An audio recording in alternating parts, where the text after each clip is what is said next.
আপনি একবার কল্পনা করুন তো, কোনো এক অজ্ঞাত কারণে পৃথিবীর সমস্ত মানুষ, পশু পাখি অর্থাৎ সকল প্রাণী মারা গেল, বেঁচে রইলেন শুধু আপনি। কল্পনা করুন আপনার মনের অবস্থা কী হতে পারে। চারদিকে লাখ লাখ কোটি কোটি টাকা ছড়িয়ে ছিটিয়ে পড়ে আছে। আপনার কি মনে হবে একবারও ওই টাকা ছুঁয়ে দেখতে? নিশ্চয়ই না। আপনার আর্তচিৎকারে আকাশ বাতাস ভারী হয়ে উঠবে। আপনি যদি একজন নাস্তিকও হন, তবু সেজদায় পড়ে ডাকতে থাকবেন আল্লাহকে, আল্লাহ, তুমি আমাকে রক্ষা করো। আমি কি করব এখন? আমাকেও তুমি উঠিয়ে নাও। আপনার দু চোখ বেয়ে অশ্রুর বন্যা বয়ে যাবে। কেবলই মনে হবে স্রষ্টাই আমার সব।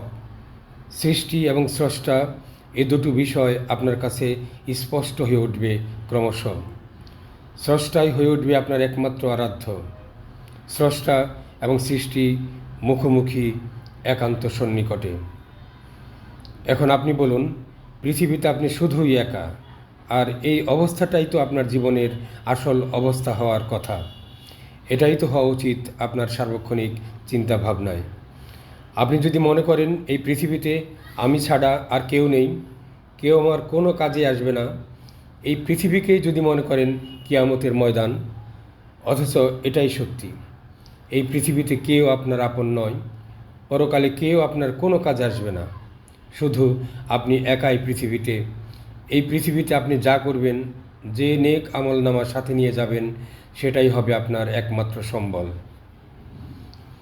সূরা হাদীদের ২০ নম্বর আয়াতে আল্লাহ তাআলা বলেছেন, তোমরা জেনে রাখো, পার্থিব জীবন তো খেল তামাশা, শোভা সৌন্দর্য, তোমাদের পারস্পরিক অহংকার এবং ধন সম্পদ ও সন্তান সন্ততিতে প্রাচুর্য লাভের প্রতিযোগিতা মাত্র।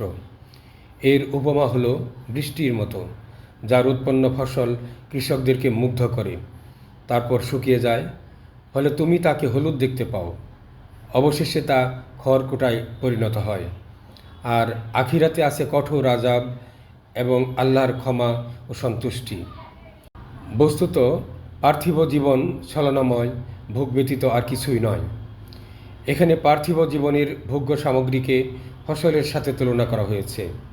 ক্ষেতের ফসল যখন সবুজ বর্ণ হয়ে ওঠে, তখন কৃষকরা তা দেখেই খুবই আনন্দিত হয়ে পড়ে।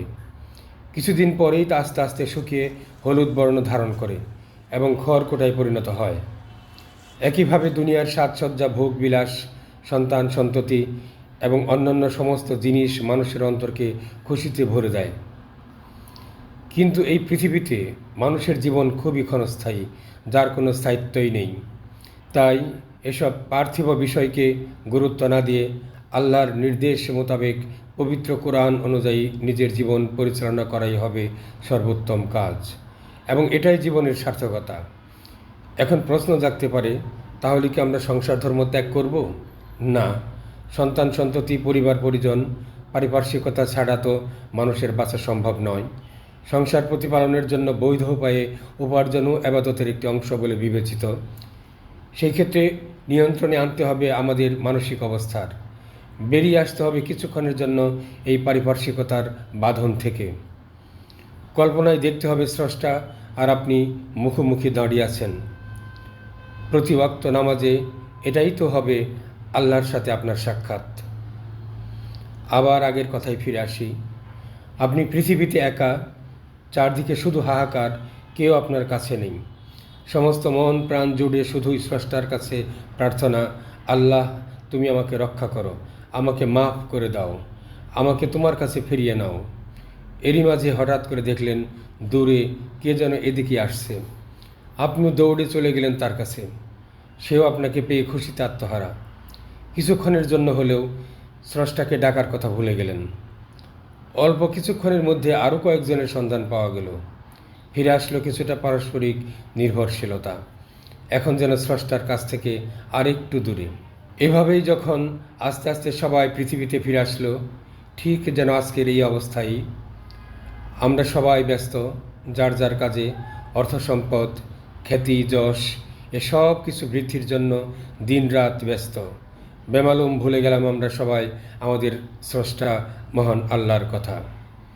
এজন্যই আল্লাহ তাআলা সূরা তাকাসুরের ১ ও ২ নম্বর আয়াতে বলেছেন, প্রাচুর্যের প্রতিযোগিতা তোমাদেরকে ভুলিয়ে রেখেছে, যতক্ষণ না তোমরা কবরস্থানে পৌঁছে যাও।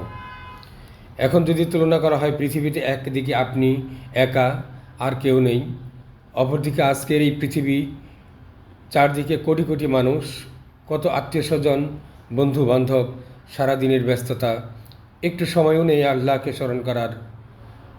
পবিত্র কোরআনের সূরা বাকারার 152 নম্বর আয়াতে আল্লাহ বলেছেন, তোমরা আমাকে স্মরণ করো, আমি তোমাদেরকে স্মরণ করব, আর আমার প্রতি কৃতজ্ঞ হও, আমার প্রতি অকৃতজ্ঞ হও না।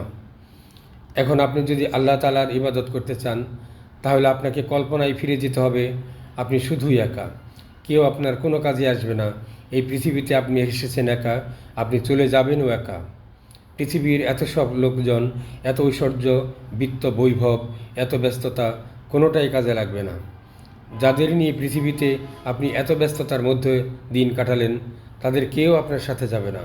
কবরে শুয়ে থাকবেন শুধু আপনি একা। তাই আপনি যদি একনিষ্ঠভাবে স্রষ্টাকে ভালোবাসতে চান, তার ইবাদত বন্দেগী করতে চান, তাহলে বেরিয়ে আসতে হবে পারিপার্শ্বিকতার মায়া থেকে, যাকে আমরা স্থূলভাবে পৃথিবীর মায়াকেই বোঝাই। উপেক্ষা করতে হবে পৃথিবীর এই মায়া, কল্পনায় ভাবতে হবে আমি এই পৃথিবীতে শুধুই একা।